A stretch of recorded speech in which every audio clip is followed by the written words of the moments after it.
بسم اللہ الرحمن الرحیم۔ امام اعمش بہت بڑے پائے کے محدث ہیں، جلیل القدر تابعی ہے۔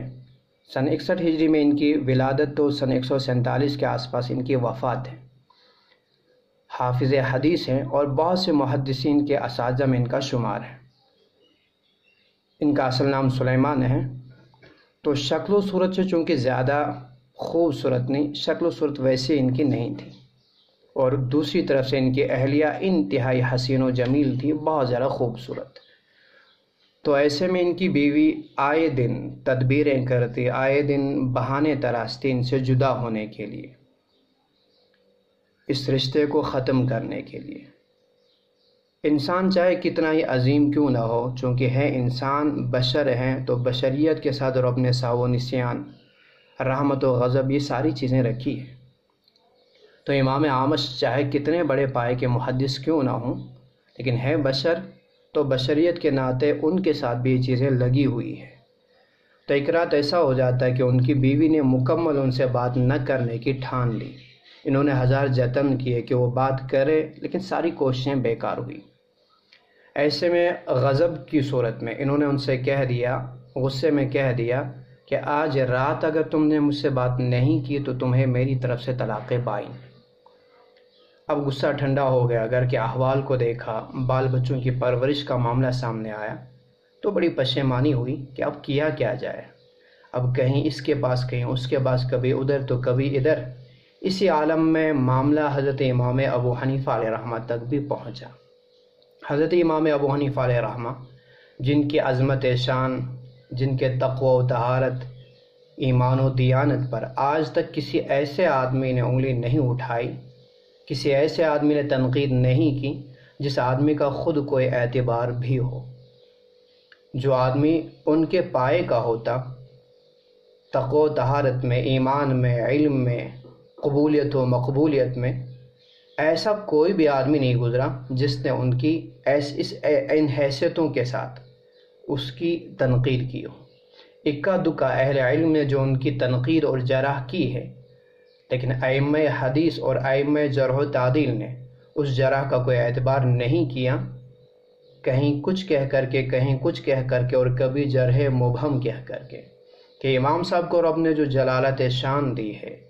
ان کو رب نے جو علمی لیاقت اور معاملہ فہمی اور اسی طرح تقوی و طہارت کا جو مقام دیا ہے، عند اللہ جو مقبولیت ان کو حاصل ہیں، تو وہ ایسی تھی کہ اس کے مقابلے میں کسی آدمی کی تنقید کوئی معتبر نہیں، کسی آدمی کی تنقید کا کوئی اعتبار نہیں۔ اور میں یہ بھی کہہ دوں، امام صاحب کے ماننے والے وہ ان کی تنقید کی جانے پر گھبرایا نہ کریں۔ تنقید اسی کی ہوتی ہے جس کے اندر کچھ ہو۔ جو خالی ہوگا اس کی تنقید کرے گا کون؟ درخت جب پھل آور ہوتا ہے تو ہی اس پہ پتھر پھینکے جاتے ہیں پھل لینے کے لیے۔ درخت اگر خالی ہوگا پتھر کون اس پہ مارے؟ تو تنقید تو خود حضرت امام ابو حنیفہ علیہ رحمہ کی جلالت شان پر بین ثبوت ہے، لہذا اس سے گھبرانے کی ضرورت نہیں، اس سے تو خود ان کی جلالت شان اور عظمت شان ثابت ہو جاتی ہے۔ اب گھبراتے کیوں ہیں؟ اور پھر کوئی اس آپ پائے کا ہے بھی تو نہیں جن کی تنقید سے فرق پڑے۔ ایسے آدمی جو تقوی و طہارت میں، ایمان و دیانت میں، عند اللہ، عند الناس، عوام و خواص، سبھی میں اتنا مقبول ہو کہ ہر آدمی ان کی عظمت شان کو دیکھ کر کے رشک کرنے لگے، ایسے آدمی تو صدیوں میں پیدا ہوتے ہیں۔ صاحب متنبی نے بہت بہتر ایک شعر کہا ہوا ہے، مضت الدہور وما اتینا بمثلی، کہ صدیاں بیت گئی، ان جیسے لوگ آئے نہیں۔ اور ایسا بھی نہیں کوئی کہہ دے کہ اب قرب قیامت ہے تو علم اٹھایا جا رہا ہے، تو علماء اٹھایا جا رہا ہے، اس بنا پہ ایسا نہیں۔ زمانہ مردم خیز ہے، زمانہ لائے گا ایسے لوگوں کو،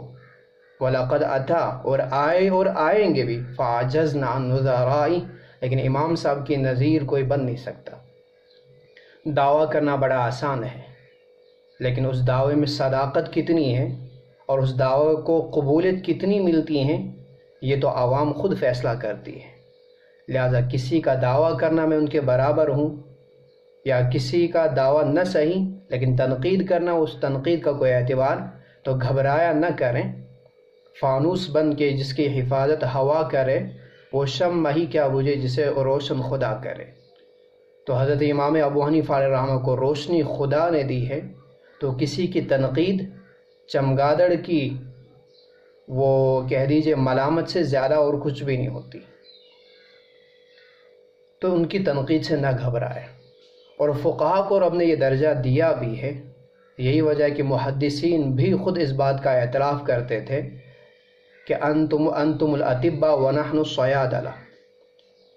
کہ محدث تو صرف ایک میڈیکل شاپ والا ہوا کرتا ہے، اس کی مثال ایک میڈیکل شاپ والے کی ہے جس کو دوائی کا پتہ ہے، یہ دوائی یہاں پہ رکھی ہے، وہ دوائی وہاں پہ رکھی ہے، یہ دوائی یہاں سے آتی ہیں وہاں سے آتی ہیں، یہ دوائی یہ ہے وہ ہے،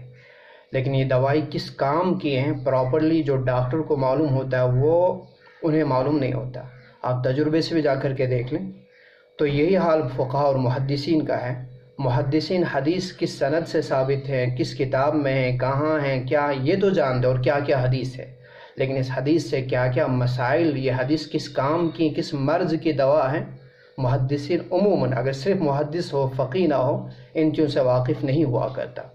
تو ایسے میں انہیں پناہ لینی ہی پڑتی ہیں ایسے فقہا کی۔ تو حضرت امام اعمش علیہ الرحمہ بھی حضرت امام ابو حنیفہ کے یہاں آ جاتے ہیں اور ان سے اپنا یہ معاملہ دریافت کرتے ہیں کہ اس کا حل کیا کیا جائے۔ تو امام صاحب نے اپنی فراست میں فوراً کہہ دیا انہیں، فراست سے کہ جائیے آپ آرام کریں،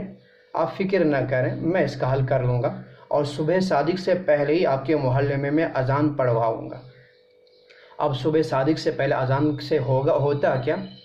کہ صبح صادق سے جب پہلے اذان دی جاتی، چونکہ ابھی صبح نہیں ہوئی ہوتی، ابھی رات باقی ہوتی، اور بیوی جو اسی انتظار میں تھی کہ شام رات پوری ہو جائے تو طلاق ہو جائے گی، میں آزاد ہو جاؤں گی، تو جیسے اذان ہو جائے گی وہ سمجھتی کہ شاید رات مکمل ہو چکی، صبح ہو چکی، میں آزاد ہو گئی، تو وہ اسی جو انتظار میں ہی ہوتی تو وہ خوشی سے اچھل کر کے بات کرتی کہ میں آزاد ہو گئی۔ اور معاملہ بالکل ویسا ہی ہوا کہ حضرت امام ابو حنیفہ بنفس نفیس اس محلے کے مؤذن کے پاس گئے اور صبح صادق سے پہلے اذان پڑھنے کے لیے کہا، اور صبح صادق سے پہلے اذان کوئی حرام بھی نہیں ہے۔ آپ علیہ السلام کے دور میں کبھی حضرت بلال رضی اللہ تعالیٰ عنہ تو کبھی حضرت عبداللہ ابن ام مکتوم سے بھی ثابت ہے۔ تو انہوں نے صبح صادق سے پہلے اذان پڑھوائی، تو بیوی جو رات بھر بستر بوریا گول کر کے اسی انتظار میں تھی کب رات نکل جائے اور میں بھی نکل جاؤں، تو جیسے اذان ہو گئی امام صاحب کی تدبیر کے بنسبت، تو بیوی فوراً خوشی سے اچھل گئی کہ اللہ کا شکر ہے، اور اپنے شوہر سے کہہ دیا کہ تم جیسے بوڑھے سے بد صورت سے مجھے نجات دلا دے، اور یہ بات اپنے شوہر سے کی، اور یہ سمجھا کہ شاید رات مکمل ہو چکی ہے۔ تو امام اعمش بھی بڑے خوش ہو گئے اور رب کا شکریہ ادا کر دیا کہ امام ابو حنیفہ کی فراست کے بدولت آج وہ رشتہ جو ختم ہو جاتا اور میں اتنے مصائب میں گھر جاتا، اور رب نے اس امام ابو حنیفہ کی بدولت آج مجھے اس رشتے سے بچا لیا، اس رشتے کے ٹوٹنے سے بچا لیا۔ تو یہ فراست رب نے امام ابو حنیفہ کو دی ہے، اور یہ جو تدبیر انہوں نے اختیار کی ہے، اسی طرح کی ایک تدبیر حضرت علی کرم اللہ وجہہ سے بھی ثابت ہے۔ اور طلاق کے معاملے میں دونوں کی تدبیر ایک جیسی ہو، میں اس سے یہی کہتا ہوں کہ کچھ تو ہیں حضرت امام ابو حنیفہ اور حضرت علی رضی اللہ تعالیٰ عنہ میں کچھ تو مناسبت اور جامعیت ہے جو دونوں ایسے اشخاص نے یہ تدبیریں اختیار کی ہیں۔ مثلا حضرت علی کے پاس بھی ایک طرح کا ایک معاملہ آیا، اور ان سے ایک آدمی کو لایا گیا کہ اس آدمی نے یہ قسم کھائی ہے کہ اگر میں نے اس رمضان میں دن میں اپنی بیوی سے جماع نہیں کیا تو اسے میری طرف سے 3 طلاق۔ اب معاملہ گمبھیر کہ دن میں رمضان میں جماع کریں تو روزے کی فرضیت چھوٹ جائے گی، وہ گناہ نہ کریں تو بیوی چھوٹ جائے گی، اب کیا کیا جائے؟ تو حضرت علی رضی اللہ تعالیٰ عنہ جنہیں آپ علیہ السلام نے یہ کہا تھا کہ انا مدینۃ العلم وعلی باب، حضرت علی علم کا دروازہ ہے، علم کا دروازہ ہی ایسی تدبیر بتا سکتا ہے، ایسا حل نکال سکتا ہے۔ تو حضرت امام ابو حنیفہ نے بھی بہت سے طلاق کے مسائل میں اس طرح کا حل نکالا ہے، تو میں کہتا ہوں کچھ تو دروازے اور کھڑکی میں مناسبت ہے۔ حضرت امام ابو حنیفہ اگر علم کا دروازہ نہیں تو علم کی کھڑکی ضرور ہے۔ یہی مناسبت ہے ان دونوں جل القدر، ایک صحابی اور ایک تابعی میں، کہ ان کی بدولت طلاق کی اس طرح کی مسائل حل ہوتے گئے جو رب کے یہاں ابغض المباحات ہیں، کہ لوگ اپنے اپنے مسائل میں جو پریشانی ہوتی ہے اس سے دور ہوتے رہیں۔ تو حضرت علی رضی اللہ تعالیٰ عنہ سے یہ تدبیر بتلا دی کہ آپ رمضان میں بیوی کے ساتھ سفر پہ چلے جائیں، اور قرآن کریم کی آیت ہے فَمَنْ كَانَ مِنْكُمْ مَرِيضًا أَوْ عَلَى سَفَرٍ فَعِدَّةٌ مِّنْ أَيَّامٍ أُخَرَ، کہ آپ مریض ہوں یا سفر پہ ہوں تو آپ روزہ نہ رکھیں، آپ کے لیے روزہ فرض نہیں، آپ دوسرے دنوں میں اس کی قضا کریں۔ فَعِدَّةٌ مِّنْ أَيَّامٍ أُخَرَ، تو آپ کو افطار کی گنجائش تھی۔ تو حضرت علی نے بھی یہی تدبیر نکالی کہ آپ روزے میں اپنی بیوی کے ساتھ سفر پہ چلے جائیں، سفر پہ جاؤ گے، افطار کی گنجائش رہی، روزہ آپ پہ فرض نہیں رہا، اب آپ دن میں جماع کریں گے تو فرضیت کو بھی چھوڑنا نہیں پائے گا اور بیوی بھی طلاق سے بچ جائے گی۔ اور یہ تدبیریں صرف صحابہ سے ثابت نہیں بلکہ خود قرآن کریم میں بھی تدبیریں اور حیلے ثابت ہیں۔ آپ دیکھ سکتے ہیں سورہ صاد آیت نمبر 44 میں حضرت سیدنا ایوب علیہ السلام کے لیے رب نے اسی طرح کا ایک حیلہ تراشا ہوا ہے، جس سے وہ اپنی قسم بھی